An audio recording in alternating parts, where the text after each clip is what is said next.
నీ ముందు నుంచి వాళ్ళ ప్రేమను వ్యక్తం చేస్తే అది ఫలిస్తుందని ప్రతి ఒక్కరూ చెప్పుకుంటున్నారు. అందుకని నేను ఎవరెవరిని ప్రేమించానో చెప్తాను. పాలు పోసేవాడి పెళ్ళం పార్వతికి ఐ లవ్ యూ, సరుకులు కొట్టువాడి పెళ్ళం సరస్వతికి ఐ లవ్ యూ, నాకు టీచింగ్ చేసిన టీచర్ కి ఐ లవ్ యూ, బ్రోకర్ గాడి పెళ్ళం భువనేశ్వరికి ఐ లవ్ యూ, అగ్రహారంలోని అనుష్కకి ఐ లవ్ యూ. ఈ లవ్లన్నీ ఓకే అయితే వాళ్ళందరినీ ఇక్కడికి తోలుకొచ్చి గ్రూప్ గా వాళ్ళ చేత తలనీలాలు ఇప్పించి కానుకగా నీ హుండీలో వేస్తాను. నువ్వే నన్ను కాపాడాలి. ఏరా అంతేనా? ఏంట్రా గాడిద మొక్క, ఏంట్రా ఎప్పుడు చూస్తున్నా షాక్ అయి ఉంటావు? నీ వల్ల నాకు కంగారు పడుతుంది. ఫలించడం దండం పెట్టుకో. అయ్యో మూసుకుని పెట్టా.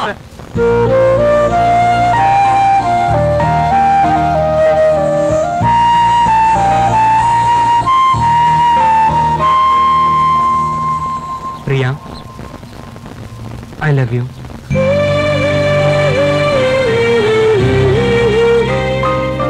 Priya, really I love you. నా గురించి నీకేం తెలుసు? ఒక అమ్మాయి అని తెలుసు. నేనెవరో నీకు తెలుసా? అవసరం లేదు. నా క్యారెక్టర్ ఏంటో తెలుసా? అవసరం లేదు. నేను ఎవరినైనా లవ్ చేస్తున్నానో లేదో తెలుసా? అవసరం లేదు. అయితే నిన్ను ప్రేమించాల్సిన అవసరం లేదు. ప్రియా, ఒక అమ్మాయి కులం, గోత్రం, కుటుంబం ఇవన్నీ తెలుసుకొని ప్రేమించాల్సిన అవసరం లేదు. దాని పేరు లవ్ కాదు. నిన్ను చూడగానే నువ్వు నాకు నచ్చావు, అదే love. I really love you. Sorry, నాకు దాని మీద నమ్మకం లేదు. ఒకరినొకరు బాగా అర్థం చేసుకున్న తర్వాత పుట్టేదే ప్రేమ.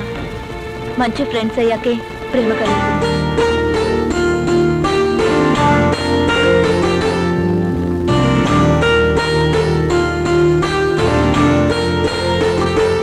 ఓకే, నేనంటే ఇష్టం లేదనలేదు, నా మీద లవ్ లేదన్నావు, అంతేగా? కరెక్ట్. సరే, ఇక్కడున్న 30 రోజులు ఫ్రెండ్స్గా ఉందాం, ఒకరినొకరు బాగా అర్థం చేసుకుందాం. ఊరికి వెళ్లే ముందు ఇద్దరం ఇదే చోటికి వద్దాం.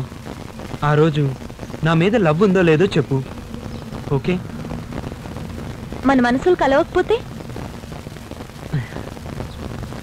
అప్పుడు ఇదే చోటికి వద్దాం. ప్రియా, నిన్ను మర్చిపోతానని చెప్తాను. ఇద్దరం గుడ్ బై చెప్పుకొని విడిపోదాం. డీల్?